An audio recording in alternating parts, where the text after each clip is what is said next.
জাতীয় রাজনীতিতে শেখ হাসিনার গুরুত্ব কোনো অবস্থাতেই গুরুত্বহীন করা যাচ্ছে না। তিনি দেশের ভেতরে নেই। দিল্লিতে আছেন। মাঝে, মাঝে আমরা তার শব্দ শুনি, আওয়াজ শুনি।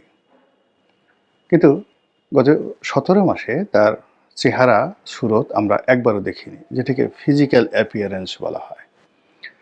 আবার তার যে শব্দ বা কথাগুলো, এগুলো নিয়ে নানা রকম বিতর্ক আছে। কেউ বলেন এগুলো আর্টিফিশিয়াল ইন্টেলিজেন্স বা এআই দিয়ে, প্রযুক্তি দিয়ে তৈরি। এবং আপনারা জানেন যে টেকনোলজি এখন এমন পর্যায়ে চলে এসেছে, আপনি যদি চান আমার কণ্ঠটি নকল করে হুবহু আমার যে কোনো বক্তব্য, মানে আমি যা বলতে চাই এরকম তৈরি করবেন।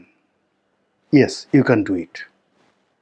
আলটিমেটলি 100% অ্যাকুরেসি আসবে কেবলমাত্র যদি আপনি এটাকে পরীক্ষা করেন, তখন ধরা পড়বে এটা এআই নির্মিত। কিন্তু সাধারণভাবে আপনি 1% আপনি এদিক ওদিক পাবেন না। এমন সব প্রযুক্তি চলে এসছে। যেমন ধরুন, গোলাম মাওলা রনি কেমন মানুষ, আপনি একটু চ্যাট জিপিটিকে জিজ্ঞাসা করে দেখেন সে কি বলে। আপনি একটু জিজ্ঞাসা করেন যে গোলাম মাওলা রনির ব্যক্তিগত জীবন কেমন, তার ছেলে মেয়ে কেমন। ইভেন আমি এ যাবৎকালে যত লেখাগুলো লিখেছি, অলমোস্ট 50 লক্ষ ওয়ার্ড 2009 থেকে এ পর্যন্ত লিখেছি, যেগুলো জাতীয় দৈনিকে প্রকাশিত হয়েছে, এবং এগুলো সবই বই আকারে প্রকাশিত হয়েছে। এরকম একটা সিঙ্গেল লেখা আপনি শুধু শিরোনাম দিয়ে সেই চ্যাট জিপিটিকে বলেন এটা বের করে দাও, সে আপনাকে বের করে দেবে। আমি গোলাম মোল্লা রনি কী ভাবছেন আজকের দিনে আমি কি ভাবছি, আপনি জিজ্ঞাসা করে দেখেন চ্যাট জিপিটিকে, সে কি বলে দেয়। আপনি বলেন যে তার একটা বক্তব্য শুনতে চাই, আপনি আমার ভাষা দিয়ে বলেন যে গোলাম মোল্লা রনির কণ্ঠে শেক্সপিয়ারের একটা কবিতা শুনতে চাই। আমি তো কোনোদিন শেক্সপিয়ারের কোনো কবিতা আবৃত্তি করিনি, কিন্তু দেখেন আপনাকে চ্যাট জিপিটি একেবারে হুবহু আপনাকে সেই আমার কণ্ঠ শুনিয়ে দেবে শেক্সপিয়ারের যে কোনো একটি কবিতা বা যে কোনো একটি ডায়ালগ। এই হলো প্রযুক্তি। তো সেই প্রযুক্তি দিয়ে শেখ হাসিনার বক্তব্য এবং শেখ হাসিনা যেটা চিন্তা করেন, যেটা কল্পনা করেন, অথবা শেখ হাসিনার কণ্ঠ দিয়ে যে ধরনের বক্তব্য আসতে পারে বলে সাধারণ মানুষ বিশ্বাস করে, ঠিক হুবহু চ্যাট জিপিটি দিয়ে ঠিক সেই ধরনের একটি বক্তব্য তৈরি করা সম্ভব। ফলে যারা প্রযুক্তি নির্ভর তারা বলছেন যে শেখ হাসিনার বক্তব্যগুলো এআই নির্ভর, কাজে তার ফিজিক্যাল অ্যাপিয়ারেন্স ছাড়া আমরা বিশ্বাস করব না যে তিনি সুস্থ আছেন, স্বাভাবিক আছেন, ভালো আছেন। এটা গেল এক। কিন্তু শেখ হাসিনা নিজে বললেন, কিংবা তার যারা লোকজন রয়েছেন তারা চ্যাট জিপিটি দিয়ে বা এআই প্রযুক্তি ব্যবহার করে তার কণ্ঠটিকে দিয়ে যে রাজনীতি করছেন, what ever maybe, does not matter, নিজে বলুন বা এআই দিয়ে তৈরি করুন, কিন্তু এই কথাগুলো পুরো বাংলাদেশকে তোলপাড় করে ছাড়ছে। দিল্লি থেকে তিনি যাই বলছেন, সংবাদের শিরোনাম হচ্ছে, সোশ্যাল মিডিয়া তছনছ হয়ে যাচ্ছে, সরকার প্রতিক্রিয়া দেখাচ্ছে, রাজনৈতিক দলগুলো নানা সমীকরণ তৈরি করছে, আর আওয়ামী লীগের যারা লোকজন তারা খুশিতে নাচছে। শেখ হাসিনার বয়স 80 বছর হয়ে গেছে, ডাজ নট ম্যাটার। তারা মনে করছেন যে 88 বছর বয়সে যদি ডক্টর মোহাম্মদ ইউনূস দেশ চালাতে পারেন, তো শেখ হাসিনা তো তার সাথে আরও বেশি সুস্থ, দেশ পরিচালনা আরও বেশি অভিজ্ঞ, এবং দেশ চালাতে তো আপনার মানে যাকে বলা হয় শারীরিক শক্তির দরকার নেই, তার ডিজায়ার, তার উইল ফোর্স, তার সিদ্ধান্ত গ্রহণের ক্ষমতা। তিনি যদি প্যারালাইজড হয়ে বিছানায় শুয়ে শুয়েও বুঝতে পারেন যে দেশ কিভাবে চলছে এবং কি করা উচিত, তিনি তো সিদ্ধান্তগুলো দেবেন। তো কাজে আওয়ামী লীগের লোকজন মনে করেন যে শেখ হাসিনার যে যোগ্যতা, তার অভিজ্ঞতা, তার দৃঢ়তা, তিনি হাঁটাচলা করতে না পারলেও শুয়ে যদি থাকেন, তার ব্রেনটা যদি ঠিক থাকে, তাহলে তিনি যে কোনো মানুষের চাইতে বাংলাদেশে যারা আছেন তাদের সবার চাইতে দেশ ভালো চালাতে পারেন। আওয়ামী লীগের লোকজন মনে করেন তিনি কেবল বাংলাদেশের রত্ন নন, তিনি এখন বিশ্বরত্ন। এই পৃথিবীতে যারা পৃথিবী শাসন করছেন এই মুহূর্তে, সেই পৃথিবী শাসকের মধ্যে একমাত্র চীনের প্রেসিডেন্ট শি ছাড়া অন্য কেউ সরাসরি শাসনকার্য প্রণালীতে গত 15 বছরের অভিজ্ঞতা নিয়ে শেখ হাসিনার সমপর্যায়ে নেই। 2009 সালে শেখ হাসিনা যখন শাসন ক্ষমতা শুরু করেছিলেন, ঠিক সেই সময়টাতে বিশ্ব যে সকল নেতৃবৃন্দ ছিলেন তারা কেউ নেই একমাত্র চীনের প্রেসিডেন্ট ছাড়া। আর রাজতন্ত্রের দেশে রাজারা আছেন, সৌদি আরবে রাজারা আছেন, তারপরে ইরানে খামিনি সাহেব আছেন, কিন্তু তারা শেখ হাসিনার মধ্যে কেউ শতভাগ একেবারে অ্যাক্টিভলি জুডিশিয়ারি, এক্সিকিউটিভ, মিলিটারি সবগুলো তিনি এক হাতে হ্যান্ডেল যেভাবে করেছেন, এটা আসলে শেখ হাসিনা সাহেব কেউ করেনি। এই কারণে আওয়ামী লীগের যারা নেতাকর্মী, তাদের যারা প্রতিপক্ষ, যতই শেখ হাসিনাকে স্বৈরাচার, ফ্যাসিবাদী যা কিছুই বলুক না কেন, তারা মনে করেন যে তিনি গণতন্ত্রের জন্য, রাজনীতির জন্য, সুশাসনের জন্য, দেশের উন্নয়নের জন্য ল্যান্ডমার্ক।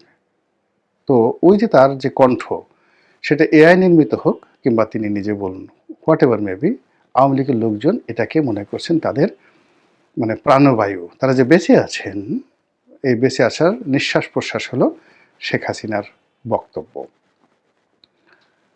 এরপর দ্বিতীয় যে বিষয়টি রয়েছে সেটি হলো সরকার। এখন যারা আছেন কিংবা আন্দোলনের যারা কর্তা ব্যক্তি, তাদের জন্য এই শেখ হাসিনার যে কণ্ঠস্বর, এটাই এখন তাদের জন্য একটা বিরাট যন্ত্রণা। শেখ হাসিনার কণ্ঠস্বর শোনার চাইতে অনেকে গলায় দড়ি দিয়ে মরার জন্য রেডি।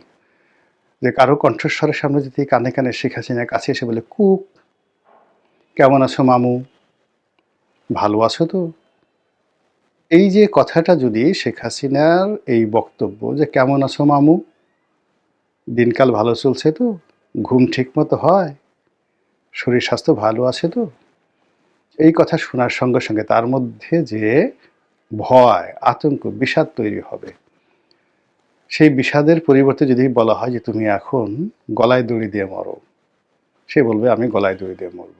তো বোঝার চেষ্টা করুন যে শেখ হাসিনার যারা প্রতিপক্ষ, তাদের কাছে তিনি এখনো পর্যন্ত কতটা ভয়ঙ্কর রূপে আছেন। আর এই কারণে এই যে নির্বাচনের পূর্বক্ষণ, যখন নির্বাচনের জন্য মাত্র 10 দিন সময় আছে, সেই 10 দিন পরে কি হবে? তারেক রহমান সাহেব প্রধানমন্ত্রী হবেন, অথবা ডক্টর শফিক প্রধানমন্ত্রী হবেন। সব মানুষ আওয়ামী লীগকে ভুলে যাবে, শেখ হাসিনাকে ভুলে যাবে, কিন্তু সেটা হচ্ছে না। সবাই বলার চেষ্টা করছে যে শেখ হাসিনার সমর্থন নিয়ে তারেক রহমান সাহেব দেশে এসেছেন, তার সাথে তার কথা হয়েছে। ভারত তারেক রহমান সাহেব বিএনপির মধ্যে আর আওয়ামী লীগের মধ্যে একটা সমঝোতা করে দিয়েছেন, কাজেই শেখ হাসিনা বা আওয়ামী লীগকে যদি সমালোচনা করতে হয়, তারেক রহমান সাহেবকে করতে হবে। বিএনপির লোকজন বলার চেষ্টা করছেন যে আরে এটা কি ধরনের কথা, জামাতও তো দিল্লির সাথে যোগাযোগ করছে। রাষ্ট্রদূত পর্যায়ের যারা কর্মকর্তা, তারা কি গিয়ে এই জামাতের আমিরের সঙ্গে দিল্লিতে লন্ডনে দেখা করেননি? বাংলাদেশে কি তাদের মধ্যে একাধিক বৈঠক হয়নি? এগুলো পত্রপত্রিকায় এসেছে। কাজেই তাদের সঙ্গে যদি শেখ হাসিনার একটা সংযোগ হয়, যোগাযোগ হয়, তাহলে অস্বাভাবিক কি? সবাই তো সেই কাজগুলো করছে। আর অন্যদিকে কথাবার্তা যত সরকার শুনছে, ডক্টর মোহাম্মদ ইউনূসের সরকার, তাদের তত পালপিটেশন, মানে আমরা যেটাকে পালস বলি, মানে এই যে হাতের যে পালস, সেই পালসকে আঞ্চলিক ভাষায় আমরা বলি পালপিটেশন। পালপিটেশন গরম হয়ে গেছে। তো যখনই শেখ হাসিনার কথা বলা হয়, পালপিটেশন গরম হয়ে যায়। এবং আপনি দেখেন, খালি যদি সুযোগ পায়, ঢাকার শহরে 1 ঘন্টা মানে সবার গলায় একটা করে ঢোল থাকবে, আর প্রতিটি পাড়া মহল্লায় সেই ঢোল তারা পিটাবে 10 জন করে লোক, আর খালি বলবে শেখ হাসিনা, শেখ হাসিনা, শেখ হাসিনা। আপনি দেখবেন যে পালপিটেশন কাকে বলে। হাসপাতাল ভরে গেছে। হৃদরোগ ইনস্টিটিউট যেটা আছে, ওই হৃদরোগ ইনস্টিটিউটের সামনে যার দাঁড়ানোর জন্য একটা টিকিট যদি কেউ ওই সময় বিক্রি করে, দেখা যাবে এক একটা টিকিট 1 লাখ 2 লাখ টাকা করে বিক্রি হবে, খালি একটু দাঁড়িয়ে তার হার্টবিটটা চেক করবে এসে। এরকম লোকের সংখ্যা বেড়ে যাবে অনেক। খালি 1 ঘন্টা যদি সময় দেওয়া হয়, শেখ হাসিনা আর একটা করে ঢোলে বাড়ি দেবে জোরে, জয় হোক শেখ হাসিনা, এই ইত্যাদি। আর কিছু না, জয় শেখ হাসিনা, জয় শেখ হাসিনা, আর একটা করে ঢোলের বাড়ি, তছনছ হয়ে যাবে। তো এর কারণে কি হচ্ছে, এই যে নির্বাচনের মাত্র 10 দিন আছে, সবকিছু সেটেল হচ্ছে, হওয়ার পরে তারপরও শেখ হাসিনাকে নিয়ে আলোচনা থামানো যাচ্ছে না। তিনি কি পালিয়ে গেছেন? তো পালিয়ে যদি গিয়ে থাকেন, তার কি লজ্জা শরম নেই? তিনি এখন সেখানে এখনো পালাতক অবস্থায় আছেন, সামনে মুখ দেখাতে পারছেন, অথচ বড় বড় কথা বলছেন।